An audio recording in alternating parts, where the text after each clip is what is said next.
Hello, Hillside. Welcome back to yet another edition of Sober Talk with Sid. Today in the studio, we have our aspiring president, Mr. Harry Mudenda, or what he may call himself, Advocate Mudenda. So let's welcome Mr. Mudenda. Welcome, Mr. Mudenda. Thank you. Right, we are hearing a lot of stories about Mr. Mudenda, and we have a lot of questions popping up on our WhatsApp platform, and people want to know about Harry Mudenda. They really want information so that they gain trust on Harry Mudenda. And one of the main questions, Sid, is the question that Harry and Akim once contested for the same post. They were once rivals at some time. Exactly, ladies and gentlemen. So it appears that one time these two men were actually two tigers in the same mountain. However, one tiger managed to thrust the other one out of the mountain. But this time around, we are seeing a situation whereby they seem to be fighting or sailing on the same boat. Perhaps today I'm going to be getting the answers or as to how that came about. Alright, Sid. So basically what is happening is that Harry is the alpha male, and apparently Akim was defeated and he had to submit. Anyway, so we will keep on, we can go on the whole day, but we have Mr. Harry to talk about, and we have him in the studio. So let's ask Mr. Harry. Mr. Harry, how did you manage to chuck out Akim out of the contesting field? Okay, it's a nice question. It's not all about chunking out.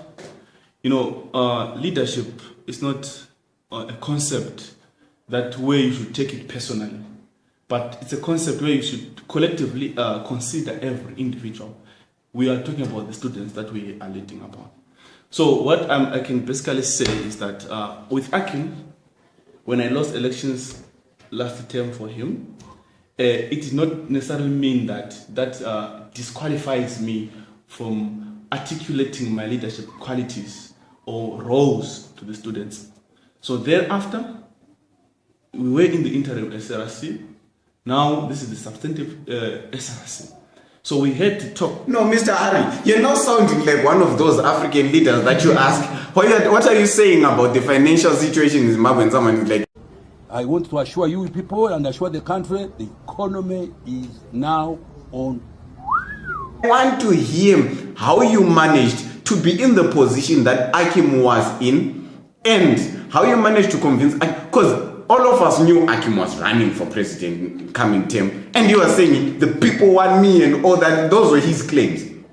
But funny part is, in your group or in your party or whatsoever you may want to call it, Akim wants to be your vice secretary. He doesn't want to be your secretary. Actually, he doesn't want to be your VP. Wait. Yes. I'm a Democrat. I'm a revolutionary. I believe in transformation and true representation of students. Mm-hmm. So with Akim, he knows me very well and I know him very well. Yes. He trusted me that I could carry on with the same struggle that we had. I could carry on with and continue with the legacy that we had already portrayed at college. So he believed in me and I believed in him. So he came up with a strategy of how we can structure our team this term. And we were not alone. There were other guys who were there helping us. All right. We get you. You had it Hillside, you had it from the horse's mouth. So tell me, Sid, what do you think? Do you think Mr. Mudenda is a better leader than Akim? Okay, let's hear it from Mr. Mudenda himself. Mr. Mudenda, from experience working with Akims, how would you rank, or how would you consider him to have been a good president or a bad president? Right. When Akim was running, I was there. Whatever Akim was doing, I was assisting him. Right? When all the guys were running away, I was there with him. So it means, this means that I was there with him, and then it means I adopted something from him, as I was even telling him on how to run. So you wait, I'm still talking.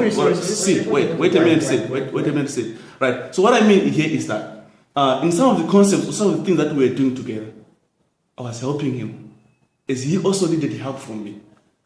So I'm not power hungry, right? I'm not power hungry. All I know, all I want is things running smoothly. On. running smoothly. Say, but then are you implying that whatever Akims can do, you can do better? Constantly, you're saying that you were working together and you're actually helping him. So can we then say that whatever Akims are proposed or whatever put into action, some of those things are actually your ideas? Listen, Sid, it's not about that I do better than Akim, right? But I know I have the capability, capacity, and ability to deliver to students. It's not a matter of doing better than anyone else, but it is a matter of saying, if it is me in this position, then I can deliver. All right. So not ranking myself. He is not my benchmark. I don't take anyone to be my benchmark. I do my things the way I should do it.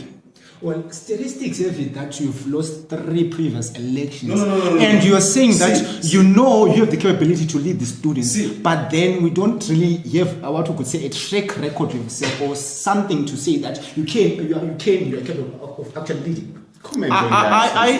I actually don't know where you are getting that information from. You should first ask me, then I tell you. I did not lose 3 times, but it was twice. Right. It's still a record. Right. Listen,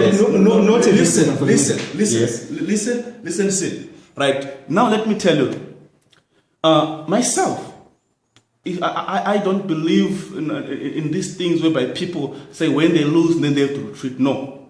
The track record that can prove me that I have the capability, the capacity, and the ability to deliver to people is that when Akim was there in power, right, I was there with you. If only Akim was alone, he was not going to be able to do this struggle alone. Remember there was a directive from the ministry of a fees hike, and our administration, right, had told us that by the end of the week we should be out of the hostels, right? But we managed to make a dialogue with the administration. I was there with Akim. Everyone was there. I may not be a witness of myself, but people can be my witnesses. All right. Well, in what capacity were you actually contributing towards solving these visa issues? What capacity were you in? And perhaps can you even act in that particular capacity to even actually, you say that you're a Democrat and an activist for students. Can you still remain in that same capacity you were previously to still fight for those same rights for students instead of you now aiming for a higher post? Right. Thank you for that question. Mr. Sid.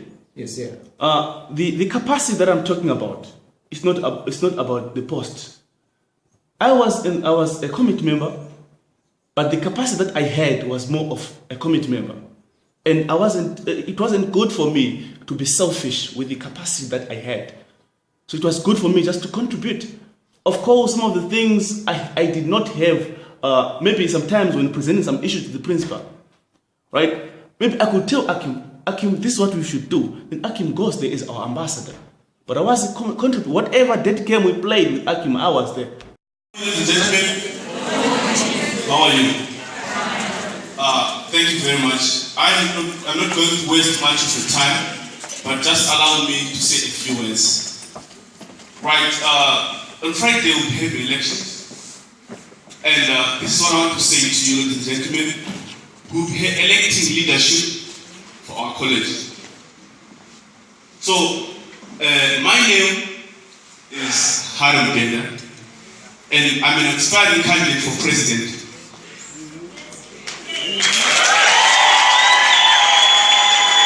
Right.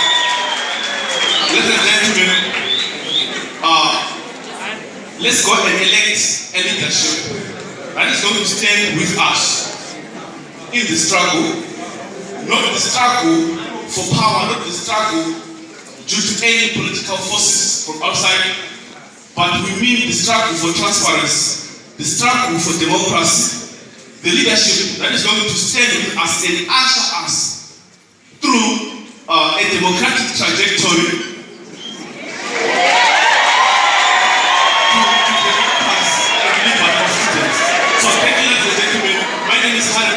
see me on Friday on the ballot paper. Thank you.